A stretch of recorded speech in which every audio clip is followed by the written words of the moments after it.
గోదావరి వరద ఉధృత పెరగడంతో గంగవరం మండలంలోని లంక భూముల్లో ఉన్న పశువులను, మేకలను, గొర్రెలను సురక్షిత ప్రాంతాలకు తరలిస్తున్నారు రైతులు.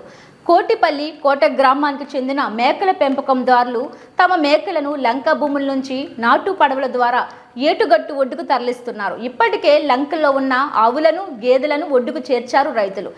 ఏటుగట్లను అధికారులతో కలిసి మంత్రి వాసంశెట్టి సుభాష్ తండ్రి సత్యం మరియు నాయకులు పరిశీలించారు.